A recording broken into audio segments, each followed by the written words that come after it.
अच्छा जी, ये मैंने आप लोगों के लिए डिज़ाइन किया था अपनी वेबसाइट पे ही पेज। तो इसमें फ़र्स्ट ऑफ़ ऑल ये मैंने रिकमेंड किया थी 2 मूवीज़। अगर किसी को मूवीज़ देखना पसंद है और वो फ़ोटोग्राफ़ी रिलेटेड देखना चाह रहा है, तो फ़र्स्ट ऑफ़ ऑल ये है जी the girl in the photographs. ये फाइन आर्ट फ़ोटोग्राफ़र्स के लिए अच्छी है, फ़िक्शन है।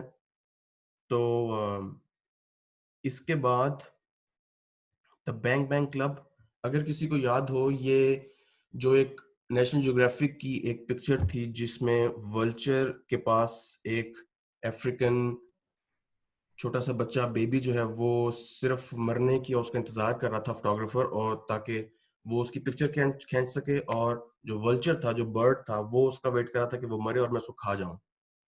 तो वो पिक्चर के ऊपर जिस पे फोटोग्राफर को काफी अवार्ड्स मिले, लेकिन मीडिया ने उसको बहुत क्रिटिसाइज किया कि जी आप, एक तो ये डायलॉग बहुत ज़्यादा चलता है कि फोटोग्राफर्स जो हैं वो हेल्प नहीं करते, वो फोटोज़ खींचते हैं। तो वो उसको इतना ज़्यादा क्रिटिसाइज़ किया गया कि एंड ऑफ उसकी जर्नी इस फोटोग्राफ के बारे में, जितना भी टाइम उसने गुज़ारा अवार्ड्स देने के बाद, मीडिया उसने कवरेज की, कॉन्फ्रेंसेस की, तो उसने सुसाइड कर ली। ये रियल इवेंट्स पे बेस्ड है film the bang bang club. ये आप देख सकते हैं, ये डॉक्यूमेंट्री फोटोग्राफर्स और फ़िल्म मेकर्स के लिए है। अच्छा, उसके बाद चक क्लोज एक विजुअल आर्टिस्ट हैं। इन्होंने एक बात की थी, there are no accidental masterpieces in painting but there are accidental masterpieces in photography, which means painting में आप हर स्ट्रोक जो है वो डेलिबरेटली इंटेंशनली लगाते हैं, कलर पैलेट आप सिलेक्ट करते हैं, लेकिन फोटोग्राफी में ऐसा नहीं है। अगर आप फैशन फोटोग्राफी कर रहे हैं, आप क्लिक्स ले रहे हैं कॉन्टिन्यूसली, तो वो भी उसमें से थाउजेंड्स ऑफ क्लिक्स में से आपको ये एक सिलेक्ट करोगे, और वो एक्सीडेंटली, क्योंकि मॉडल मूव कर रही होती है फैशन में ऑब्वियसली, तो वो आपका अच्छा मास्टरपीस बन सकता है। तो फोटोग्राफी कैसा मीडियम है जो डिजिटल है, न्यू मीडियम है, जिसके अंदर आप ज्यादा एक्सप्लोर कर सकते हैं एज कम्पेयर टू पेंटिंग। सिर्फ ब्रश पकड़ के, मैं तो प्रिविलेज अपने आप को फील करता हूँ कि I am not a painter. मुझे तो फोटोग्राफी में कैमरा मेरे पास है और मैं हर टाइम हर वक्त जो है कुछ भी कैप्चर कर सकता हूँ, और वो मेरे पास ज्यादा देर के लिए रह सकता है as compare to painting. Painting तो खराब हो सकती है, उसका कोई ड्यूरेबिलिटी नहीं है इतनी। अच्छा जी, इसके बाद नाइकॉन टॉक के अंदर ये किस अनम्यूट हुआ है माइक।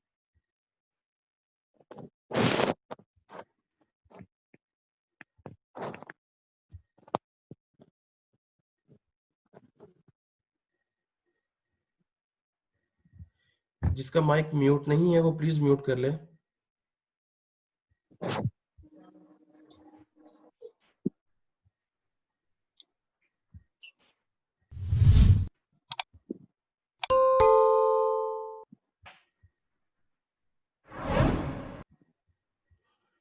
अच्छा, उसके बाद शूटिंग स्टाइल में आपको समझाया जाता होगा, बताया जाता होगा, आपने सुना होगा काफी, और फोटोग्राफर से, इंटरनेट पे, यूट्यूब से बहुत इजी हो गया लर्न करना कि आप ज्यादा पिक्चर्स खींचो एज कंपेयर टू कि एक पिक्चर खींचो और उस एक पिक्चर को ही आप परफेक्ट बनाओ एडिटिंग में, या फिर टाइम लो, क्लिक करने से पहले टाइम लो, व्यू फाइंडर के अंदर देखते हुए आप थोड़ा सा टाइम, कुछ सेकंड्स एक्स्ट्रा ले लो और वो आप क्लिक करो। लेकिन मेरा शुरू से यही रहा है कि मैं कोशिश करता हूँ कि मैं क्लिक करते हुए भी फास्ट करूँ और अपना पिक्चर ज्यादा ना खींचूं।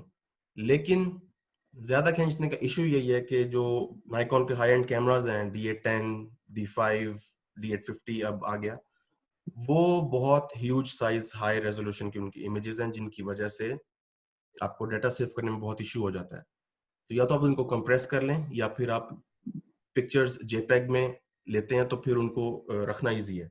लेकिन मैं प्रेफर करूंगा कि आप रॉ ही, NEF ही खींचें। वो 2 इमेजेस जो आपको सेंड की गई थी ग्रुप के अंदर, वो अभी मैं एडिट करके आपको दिखाता हूँ, और जिसके पास है फोटोशॉप, या फिर जिसके पास कैमरा रॉ भी है, लाइटरूम में भी है, तो आप उनको राइट क्लिक करके ओपन विद लाइटरूम या फिर ओपन विद फोटोशॉप करो, वो डायलॉग ओपन हो जाएगा उसका एनईएफ का एडिटिंग का। तो शूटिंग स्टाइल में मैं आपको ये बताना चाह रहा हूँ कि अगर आप अपने अंदर परफेक्शन लाना चाहते हो फोटोग्राफी करते हुए कोई भी, तो कोशिश ये करने कि व्यू फाइंडर के अंदर टाइम थोड़ा सा ज्यादा स्पेंड करें। और डिजिटल वर्कफ्लो के अंदर या तो आप अगर आप एनईएफ खींच रहे हैं तो एनईएफ के अंदर आप कमांड ऑल करके कमांड ए करके सारी की सारी पिक्चर्स आप लेके आएंगे फोटोशॉप में, तो वो बहुत हैवी हो जाता है और वो भी फिर आपको मसला करेगा। जिसने प्रोडक्ट फोटोग्राफी करनी है, जिसने फैशन करना है, बहुत ज्यादा डाटा होता है, वो आप सारा का सारा लेके नहीं आ सकेंगे फोटोशॉप में। तो या तो आप, और अगर कंप्रेस कर लेंगे तो फिर उसकी वो सारी ब्यूटी और उसकी सारी जो इंफॉर्मेशन है, डाटा है, वो लूज हो जाएगा। तो फायदा नहीं है कंप्रेस करने का, क्योंकि आपने नाइकॉन का कैमरा अच्छे वाला एक्सपेंसिव इसलिए लिया है कि आपने रॉ खींचनी है, आपको ज्यादा डिटेल चाहिए, 75 MB की फाइल चाहिए या 80 MB की, तो आप उसको कंप्रेस करेंगे तो फिर फायदा क्या है। इसलिए कंप्रेस नहीं करना, क्रॉप भी नहीं करना। एडिटिंग में जाके आपने व्यू फाइंडर के अंदर ही कंपोजिशन ऐसी बनानी है कि जो आपको यूज में आए फोटोशॉप में।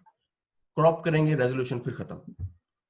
अच्छा जी, यूएस और पाकिस्तान कंपैरिजन में मैं बस ये बताना चाह रहा था कि यूएस में कोई कॉन्सेप्ट नहीं है कि आप जब कैमरा बाय करते हैं यूज्ड तो शटर काउंट उसको देखे जाते हैं।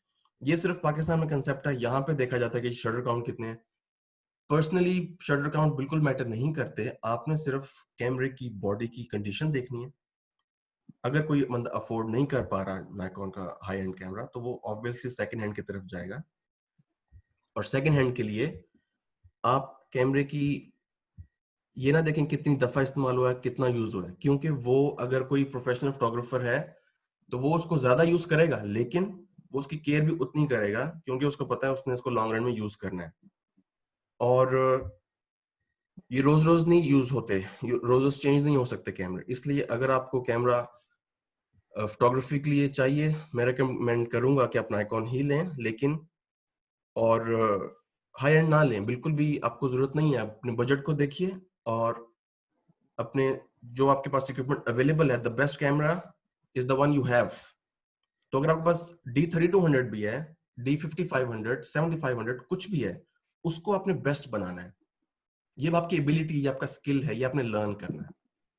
हाई एंड कैमरा लेके फोटोज खींचना कि मेरे पास बहुत हाई एंड कैमरा, वो बात नहीं है। बात है कि आपने एडिटिंग इंप्रूव करनी है, नॉलेज इंप्रूव करनी है। तो शटर काउंट की तरफ बिल्कुल मत जाएं, आप सिर्फ उसकी कंडीशन देखें, उसने किस मकसद के लिए यूज किया ये देखें। शादी पे यूज किया तो वो ज्यादा यूज होगा, फैशन पे किया फिर ज्यादा यूज होगा, डॉक्यूमेंट्री पे किया तो फिर भी ज्यादा यूज होगा। अगर उसने आर्किटेक्चर पे किया है, इंडस्ट्री में, होटल्स में, ये फाइन आर्ट्स के लिए किया है, ये वीडियो के लिए किया, तो फिर वो कम यूज हुआ। तो आप सिर्फ ट्रस्ट डेवलप करें उस बंदे के साथ, और अगर आपने कैमरा बाय करना है तो आप शटर काउंट बिल्कुल माइंड में ना रखें। और जो जेपेग खींचता है, मुझे अब आइडिया नहीं है, मैं अपना आप लोगों के साथ इतना एंगेज नहीं कर सकता, इसको टाइम हमारे पास लिमिटेड है।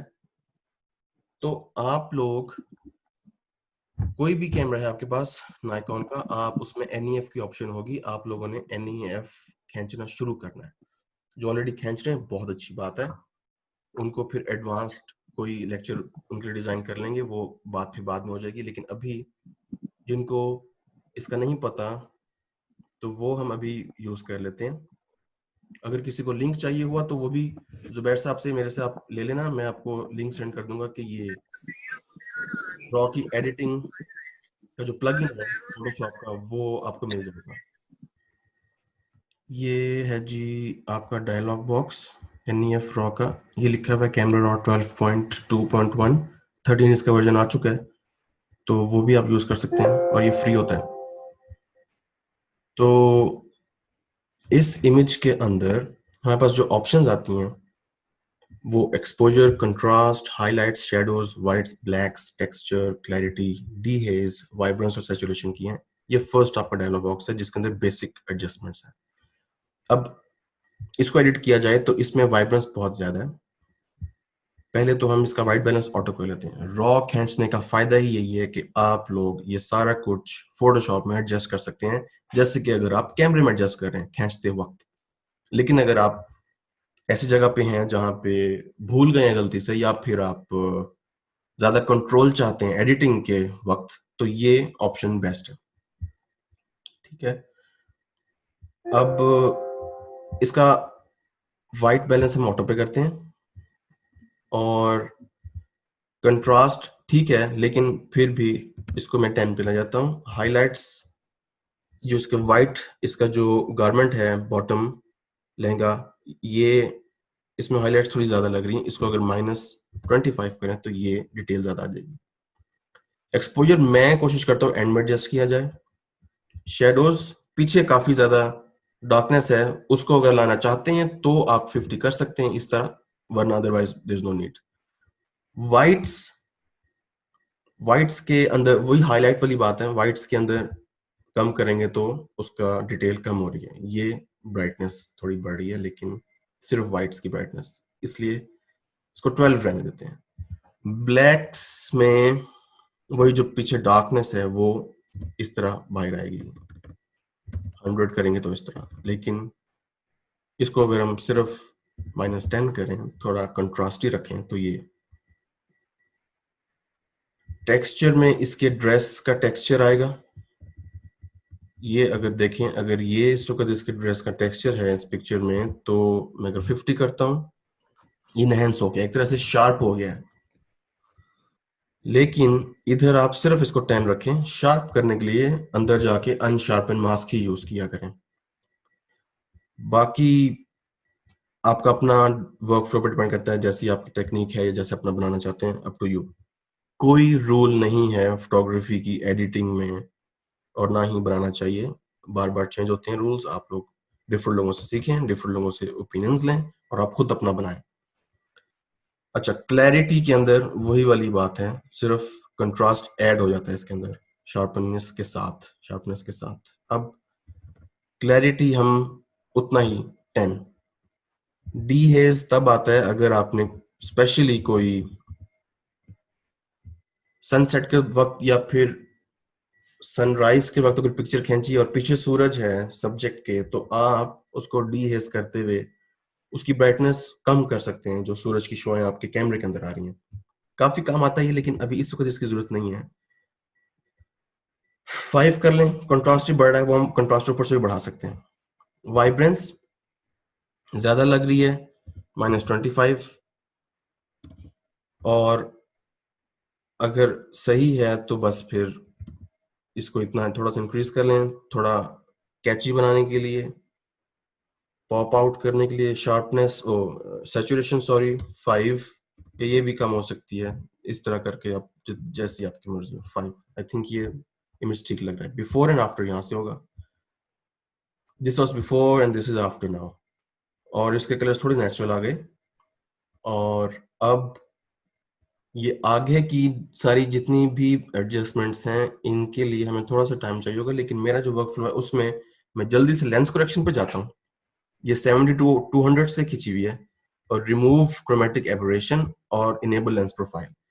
ये जो छोटा सा एक एडजस्टमेंट है, जो लेंस को, आपका जो व्यू है जिसको आप कहते हैं कि लेंस की जो प्रोफाइल, क्योंकि यहाँ पे इस कैमरा रॉ के अंदर जितने भी ब्रांड्स हैं, जितने भी उनके मॉडल्स हैं, उनकी प्रोफाइल्स अटैच्ड हैं कि जो पिक्चर आनी चाहिए उस लेंस से। तो ये खींच खींच के भी लेंस थोड़ा सा सॉफ्ट हो जाता है, तो यहाँ से आप उसको वापस न्यू जैसे कर सकते हैं, उसका विजन क्लैरिटी आ जाती है उसके अंदर। ये दोबारा करके देख लें। लेंस करेक्शंस, ये जितनी भी उसके अंदर एरर्स हैं, जितनी भी उसके अंदर ग्रुप्स होते हैं, वो ठीक हो जाएंगे यहाँ से।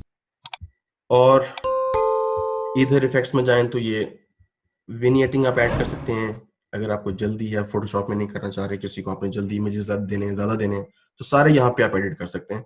इसी तरह विनियट ऐड कर लें, व्हाइट, ब्लैक, तो यहीं पे हो जाएगा। फोटोशॉप में ओपन करने की जरूरत ही नहीं पड़ती काफी टाइम, बहुत ओकेजन्स पे सारा एडिटिंग यहीं हो जाती है। ग्रेन अगर ऐड करना है, थोड़ी नॉइज ऐड करनी है, यहाँ से आ जाएगी, लेकिन फिलहाल हमें नॉइज नहीं चाहिए। और ये हाइलाइट्स, शैडोज, लुमिनोसिटी, ह्यू, सैचुरेशन, लुमिनोसिटी, तो ये भी आप यहाँ पे एडजस्ट कर सकते हैं। अगर रेड्स आपको ज़्यादा लग रहे हैं, इसकी वाइटनेस रेड्स की ज़्यादा हो गई, कम हो गई, ये यहाँ से बाहर एडजस्ट होती है। पूरे कपड़ों के कलर्स चेंज हो सकते हैं यहाँ से। अभी मुझे इसकी स्किन में है प्रॉब्लम कि थोड़ी सी डार्क डार्क है, ब्राउनिश, उसको आप कम इस तरह कर सकते हैं कि ऑरेंज पे जाएं, -15, लुमिनेंस पे जाएं, इसकी ब्राइटनेस इंक्रीज कर लें 25। ये इनकी स्किन थोड़ी सी बेहतर हो गई। अच्छा, अब सैचुरेशन में अगर और कम करना चाह रहे हैं तो पीछे ब्राउननेस कम हो जाएगी, 20 पे ले आए हम इसको। ओके, ह्यू की जरूरत बिल्कुल भी नहीं है, ह्यू को नहीं छड़ा जाता जब आप स्पेशली कलर्स के कपड़ों के कलर्स एडजस्ट कर रहे हैं, तो वो नेचुरल ही ऐसे ही रहेंगे, क्योंकि रेड्स अगर किए तो फिर सिर्फ पर्पल, ऑरेंज और फिर बहुत कुछ हो सकता है इधर।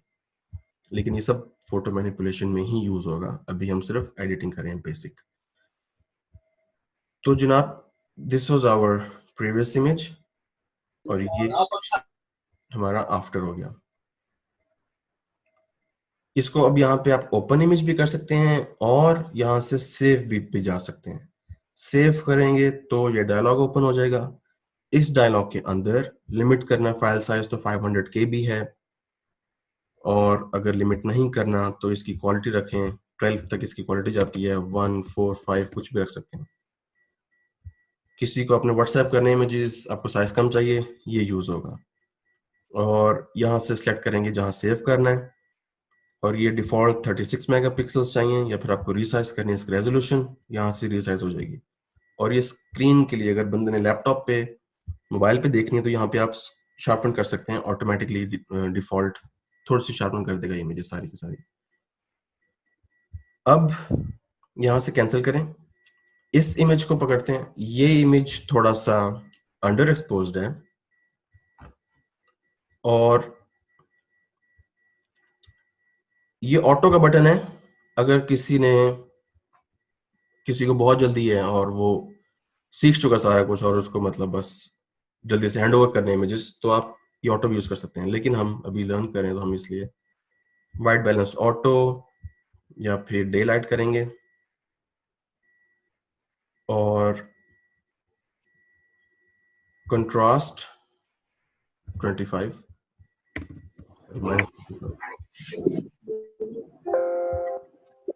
ये लाइंस किसकी तरफ से आ रही हैं जी, ये क्लियर हो गया। अब यहाँ से खत्म करते हैं, इधर हम आ गए। माइनस कमांड माइनस करेंगे, कंट्रोल माइनस, तो ये अभी आपको थोड़ा फील हो रहा होगा, इमेज थोड़ा सा टेढ़ा है। ये इमेज आप सीधा कर सकते हैं यहीं रॉ के अंदर ही। ये आपका स्ट्रेटन टूल है, इसको आप पकड़ें, यहाँ से एक लाइन इधर ड्रैग करें इसको इसके साथ, अब दोबारा एंटर, ये आपका इमेज स्ट्रेट हो गया। अच्छा जी, हाइलाइट्स कम है 25%, शेडोज बहुत ही है ही नहीं 100, लेकिन हमने अभी एक्सपोजर भी सेट करना है, इसलिए शेडोज को हम नहीं छेड़ेंगे, 25 इज इनफ। अभी वाइट्स, पीछे क्लाउड्स हैं, ये 8600 BM से ली गई ये पिक्चर, और लाइट के साथ, फ्लैश के साथ D500, वाइट्स को -10, ब्लैक्स +25, सॉरी माइनस नहीं, +25, टेक्सचर इसका हम सिर्फ अभी 10 रखेंगे, क्लैरिटी भी 10, और डीहेज की जरूरत है नहीं, वाइब्रेंस 5, सैचुरेशन 5। अब बारी है एक्सपोजर की।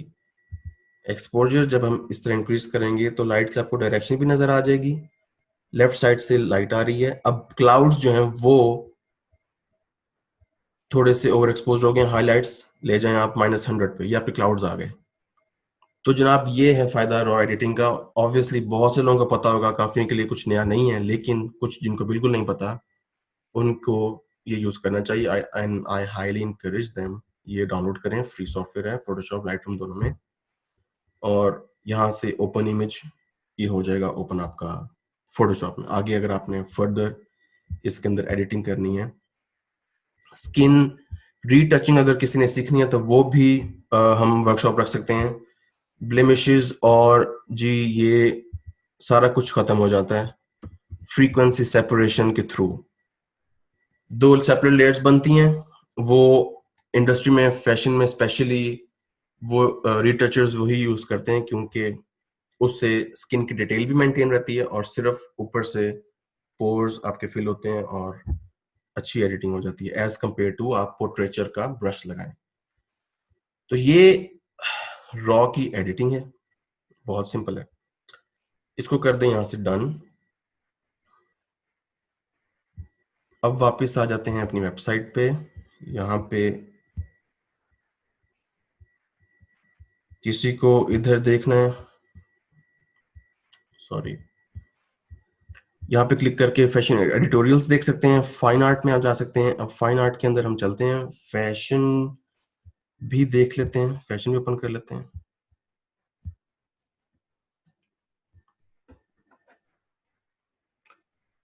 आई think we have only 15 minutes left, तो देखते हैं कितना कवर हो सकता है।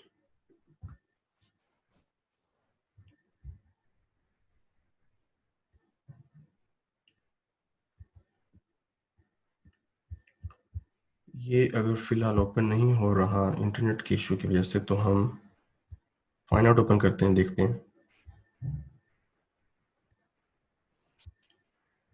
क्योंकि किसी एक इमेज के बारे में बात हो जाए तो वो इनफ है, आपको एक आइडिया मिल जाएगा what is fine art.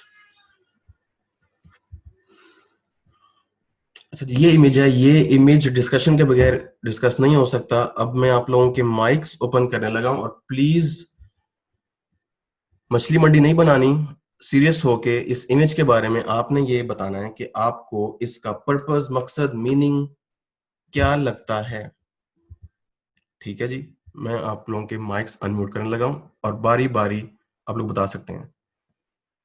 Actually मैं माइक्स अनम्यूट करने की बजाय मैं आप लोगों को चैट पे भी कह सकता हूँ, चैट पे लिखते हैं, लेकिन चलिए माइक्स अनम्यूट करके देखते हैं क्या आप लोग बिहेव करते हैं कि नहीं।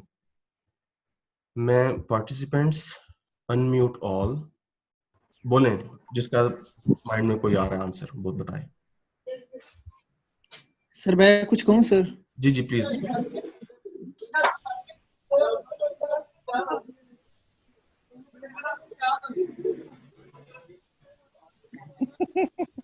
जी बोलें।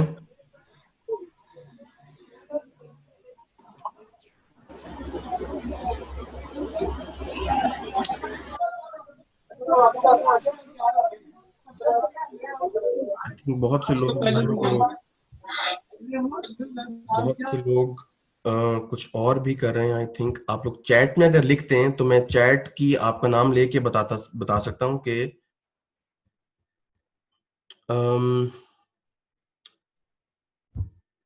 बलबीर सिंह, आप यहाँ पे चैट पे लिखो, मैं अभी उसको रीड कर देता हूं।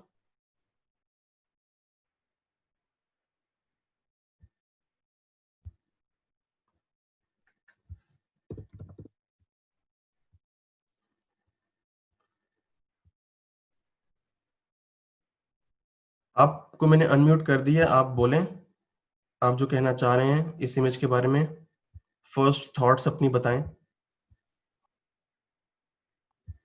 अच्छा सॉरी, जी बोलिए। अच्छा सर, मुझे जो यहाँ पे फील हो रहा है ना, ये एक बंद गोभी है, एक बंद गोभी का एक फूल है, साथ में फूल आई गोभी, थिंक पता नहीं फूल क्या गोभी। रखा हुआ है, लेकिन जी सॉरी, फूल गोभी है सर।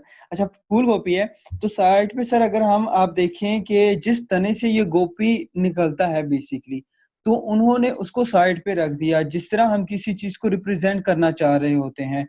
अब इससे मुझे थोड़ा बहुत जो मेरे ज़हन में आ रहा है बेसिकली, कि बाज़ औक़ात होता है कि हम कोई ऑयल लेते हैं तो उसके ऊपर एक लेडी बनी होती है जिसके बाल निखरे हुए होते हैं, तो मतलब उसका मुंह अप साइड की तरफ होता है, उसके बाल पीछे से मतलब लहरा रहे होते हैं, तो उस टाइप का एक इमेज क्रिएट हो रहा है। दूसरा, एक फिश एक सी ज़हन में आ रही है कि फिश भी सम टाइम कुछ इस टाइप का मतलब हो रहा है, तो वो 2 चीज़ें इमेज आ रही है। मुझे नहीं पता वो क्यों मेरे ज़हन में आ रही है, लेकिन कुछ ना कुछ आई थिंक मुमासलत है, जो वो 2 इमेजेस आ रही हैं ज़हन में।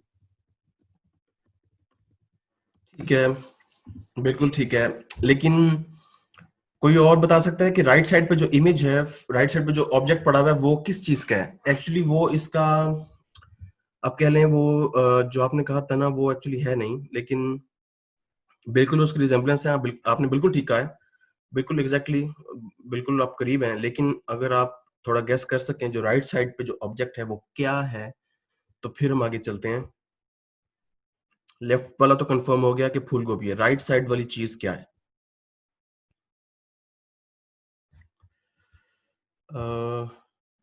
Copy everyone.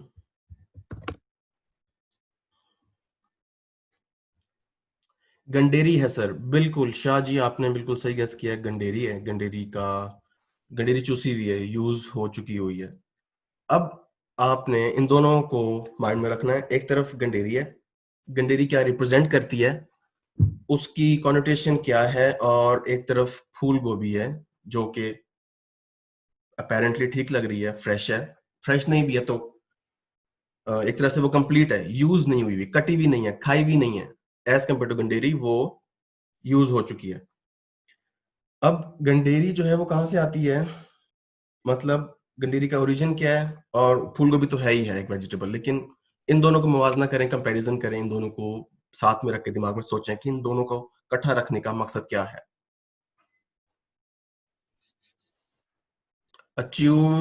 Chewed sugar cane piece, बिल्कुल यू आर राइट, ठीक है। लेकिन इन दोनों का मकसद खींचने का पर्पस क्या है? ये दोनों क्यों पड़े हुए हैं यहाँ पे, कुछ बताएं। हमारे पास टाइम कम है।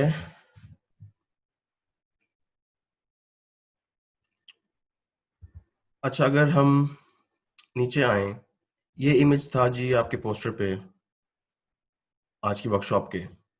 इनमें से अगर कोई गेस करना चाहे,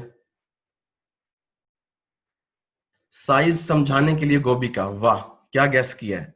तो साइज समझाने के लिए मैं हरी मिर्च भी रख सकता था, या फिर मैं टमाटर या कोई भी और छोटी चीज भी रख सकता था। गंडेरी क्यों रखी है?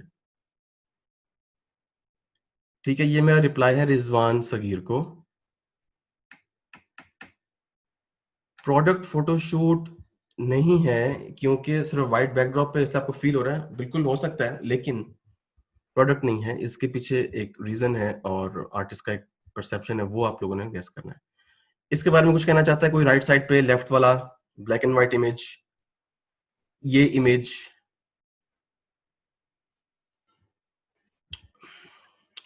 इस काम के लिए हमें थोड़ा सा टाइम चाहिए और कॉपरेशन चाहिए आप लोगों से। जो सीरियस हैं वो फाइन आर्ट फोटोग्राफी को समझना चाहते हैं, वो देख सकते हैं, बता सकते हैं, वेबसाइट को गो थ्रू करें।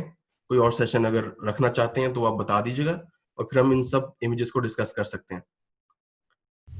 ठीक है, ये इमेजेस हैं, ये वेबसाइट आप लोगों के पास सबके सामने आ चुकी है। अभी गोभी का कुछ डिसाइड हुआ है तो कोई बताना चाहेगा?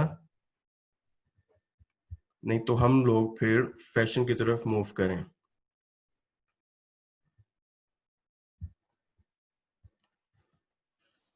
फाइन आर्ट में क्या होता है कि बंदा कुछ सोचता है कि मुझे ये अखज़ करना है या मुझे मीनिंग तलाश करना है। फॉर एग्जांपल, अगर कोई स्टूडेंट स्कूल में बुली हुआ है, वो बुली पे कोई काम बनाना चाहता है, तो वो काम बनाएगा इमेजेस के थ्रू। वो इमेज आपने कैसे कंस्ट्रक्ट करना है, वो आपने सोचना होता है। पहले विजुअलाइजेशन होती है, आप लोग सोचते हो कि मुझे ऐसे, जैसे फिल्म मेकिंग होता है, पहले आप सीन सोचते हो, प्री विजुअलाइजेशन होती है, वो आप सोचोगे, फिर आप उस पे अमल करोगे, इम्प्लीमेंटेशन करोगे कि हाँ इसके लिए मुझे क्या क्या प्रॉप्स चाहिए, मुझे गोभी चाहिए, मुझे गंडेरी चाहिए, मैंने उनको ऐसे रखना है, व्हाइट बैकड्रॉप पे क्यों रखना है?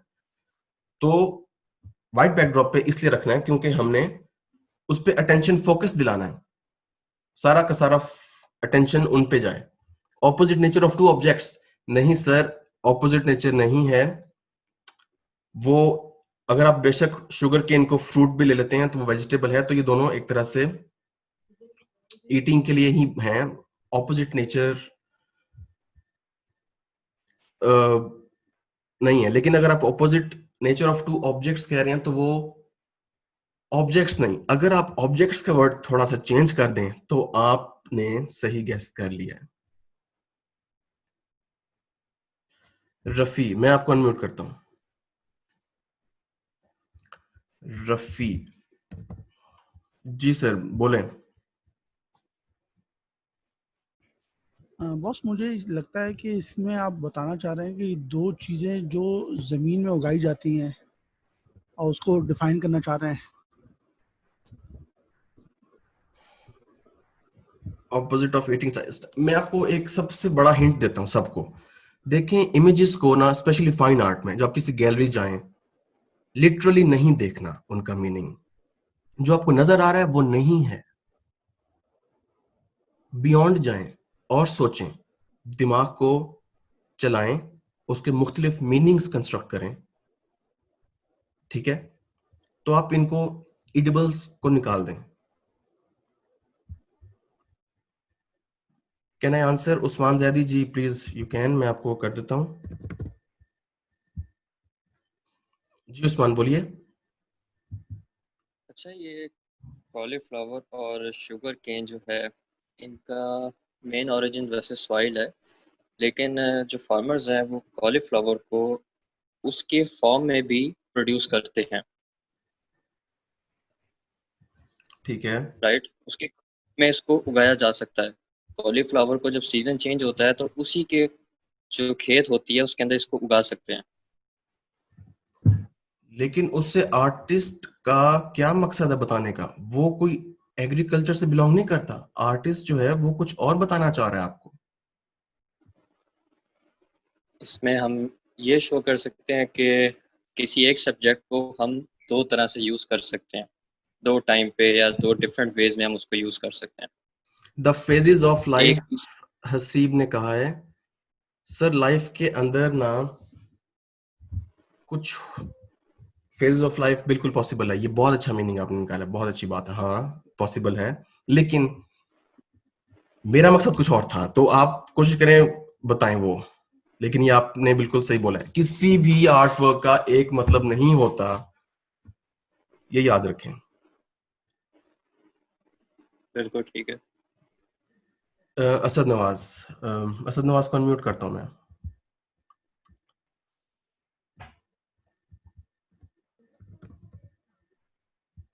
जी असद भाई बोलें। सर जहाँ तक मेरे माइंड में जो इसका मीनिंग बन रहा है वो ये है कि जिन लोगों की सोच दूसरों से अलग होती है उन्हें सोसाइटी में बिल्कुल ऐसे ट्रीट किया जाता है जैसे वो उनमें से नहीं है। दैट्स व्हाट जो मेरे माइंड में आया। ठीक है, यहाँ पे किसी ने आंसर लिखा है, इरम अयूब ने, treatment of women in history. अब इरम से मैं ये पूछना चाहूंगा कि वुमेन आप गंडेरी को ले रही हो या वुमेन आप कॉलीफ्लावर को ले रही हो? इसका जवाब चाहिए मुझे।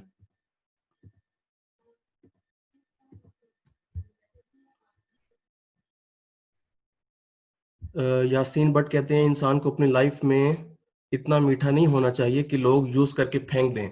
बहुत खूबसूरत मीनिंग निकाला है आपने। बिल्कुल, इट इज पॉसिबल, लेकिन आपने ये गंडेरी का मीनिंग निकाला है। आपने एज अ होल उस आर्ट वर्क को नहीं देखा कि साथ कॉलीफ्लावर भी पड़ा हुआ है, गोभी है, तो इन दोनों का कॉम्बिनेशन क्या कह रहा है? Zubair Qutub please unmute. Okay जी जुबैर।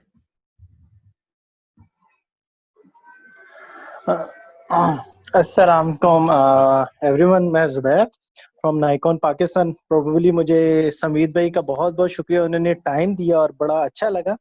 समीत भाई थोड़ा सा आप गाइड कर दें कि आप यूएसए का एक्सपीरियंस, आप वहाँ पे स्टडी कर रहे हैं, जी जी जी जी एक फोटोग्राफर वीडियोग्राफर के लिए स्टडी कितनी इंपॉर्टेंट है? कुछ लोग कहते हैं कि यार मैंने खुद ही लर्निंग कर ली है। थोड़ा सा ये गाइड कर लें कि कंटिन्यूस लर्निंग कितनी इंपॉर्टेंट है और उसका बेनिफिट लॉन्ग लास्टिंग में होता है कि नहीं।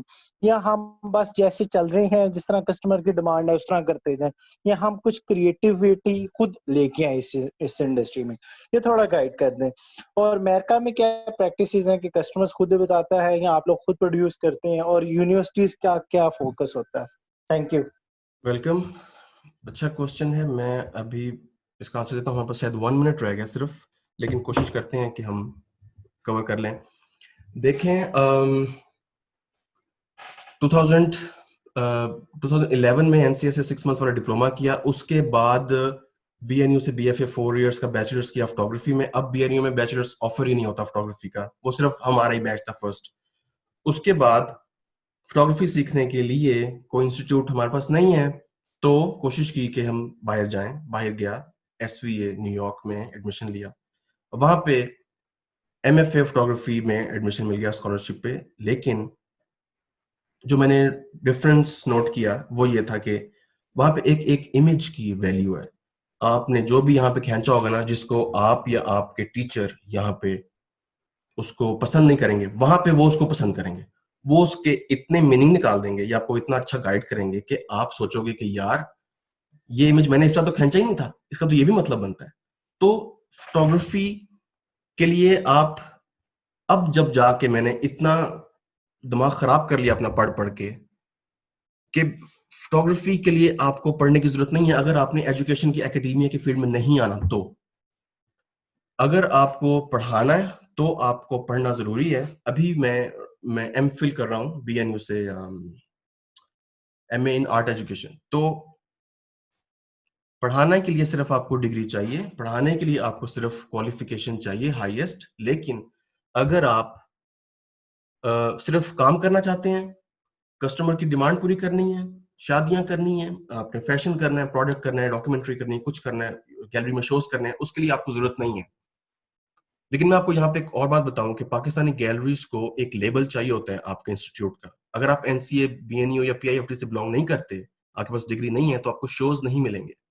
ये सच है, ये फैक्ट है। लेकिन बाहर सेल्फ टॉट फोटोग्राफर्स इतने ज्यादा हैं, आर्टिस्ट इतने ज्यादा हैं जिनके पास शोज की लाइन लगी हुई है। वहां की गैलरीज नहीं देखती कि आपके पास डिग्री है या नहीं है। तो डिग्री को, मेरा थीसिस भी फिलहाल एमफिल में यही है कि ऑनलाइन लर्निंग इतनी ज्यादा वास्ट हो चुकी है कि आपको स्कूल यूनिवर्सिटी जाने की जरूरत नहीं है। आप ऑनलाइन सीखो जो भी स्किल सीखना है और उसको इंप्लीमेंट करो, पैसे कमाओ उससे। हम लोग 30-35 के हो जाते हैं और हम लोग सिर्फ अभी 10-15 हजार के इंटर्नशिप पहुंचते हैं एमफिल करके, ये मास्टर्स करके। तो आप लोग जितना पढ़ना है, अगर आपको सिर्फ अर्निंग ही करनी है, आपको एकेडमिया के फील्ड में नहीं आना, तो बिल्कुल आप ना पढ़ें, ज्यादा ना पढ़ें। जब क्वेश्चन है सर, वैल्यू का शो करना चाहते हैं, हर चीज का एक लेवल होता है, वैसे बिल्कुल पॉसिबल है।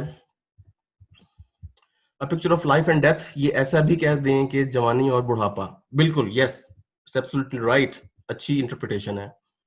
Maybe photographer wants to show the harsh truth of society that farmers are getting weak but landlords are getting strong day by day. Yes, exactly possible है। अब मैं आपको ये दिखा दूं, फोटो प्लस एक्सपो।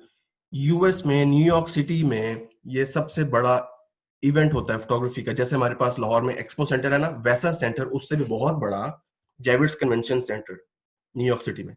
वहां पे फोटोग्राफी का बहुत बड़ा इवेंट होता है, जिस 3 दिन के लिए होता है, हर साल होता है, अभी अक्टूबर में होगा दोबारा। यहाँ पे दुनिया के सारे ब्रांड्स, फोटोग्राफी से लेके, कैमरे से लेके, लेंसेज से लेके, पेपर टाइप्स के लेके, सब कुछ सारे के सारे वहां पे अवेलेबल होते हैं और आप उनको सीख सकते हो। लाइव सेशंस चल रहे होते हैं लर्निंग के, जैसे कि ये मॉडल यहाँ पोस्ट कर रही है और फोटोग्राफर सिखा रहा होता है किस तरह कैप्चर करना है।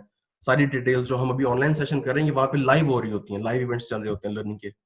लेकिन वो आपको शायद थोड़ा सा पे करना पड़ता है और आप पहले से इनरोल्ड हो तो आप ले सकते हो उसको, आगे की सीट्स। लेकिन अगर आपने सिर्फ एंट्री फ्री है, पैसे नहीं देने यहाँ पे जाने के लिए, विजिट करने के लिए, तो अगर आप उसी फोटोग्राफर से लर्न करना चाह रहे हो पीछे खड़े होके, तो वो कोई भी कर सकता है। आपको कोई टिकट लेने की कोई उसकी एंट्री फी नहीं है, एनरोलमेंट फी नहीं है। आप खड़े होके आप लर्न करो जितना लर्न करना है, जिस मर्जी फोटोग्राफर से। बहुत सारे एक एट अ टाइम सब लेक्चर्स दे रहे होते हैं। ये देखें, सारे बैठे हुए हैं, लोग बैठे हुए हैं और आगे लेक्चर चल रहा है प्रोजेक्टर पे।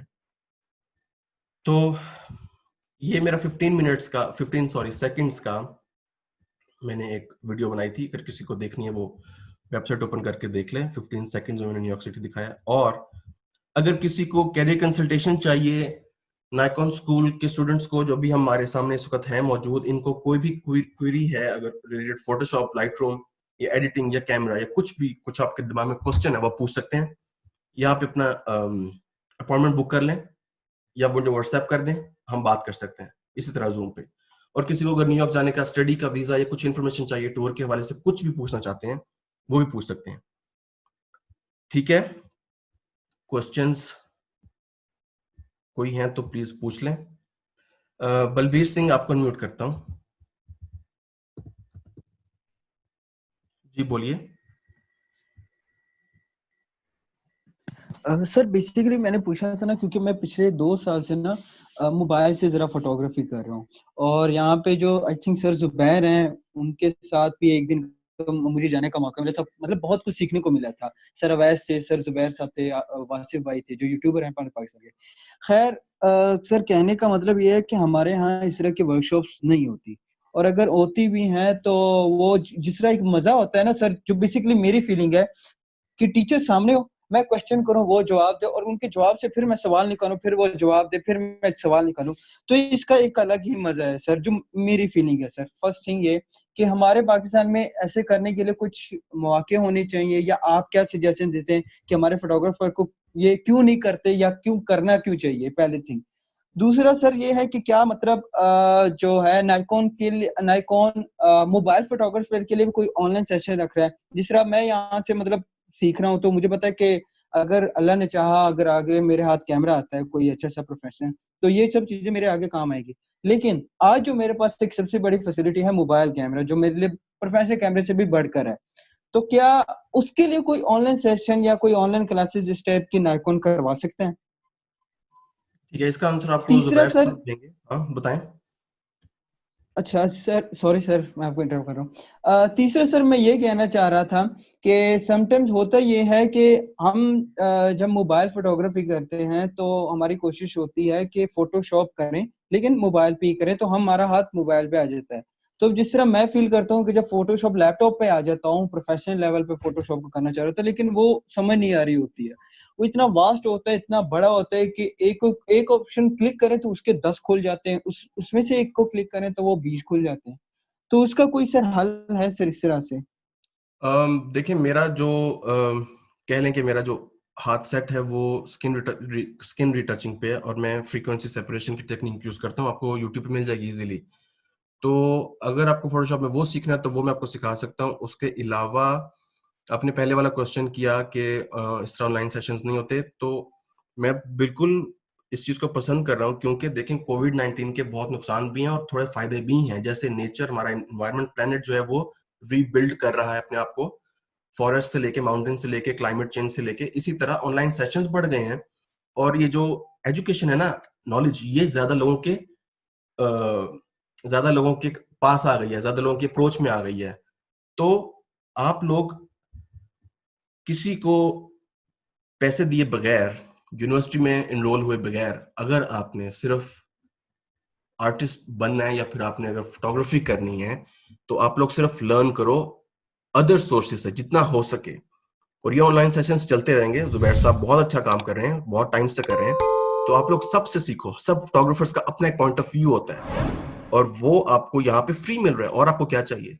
और यूट्यूब तो आपके पास है ही है, 24/7 एक अवेलेबल यूनिवर्सिटी है। तो आपको क्या जरूरत है यूनिवर्सिटी जाने की? असल में घर बैठे आप कर सकते हैं काम, सीख सकते हैं।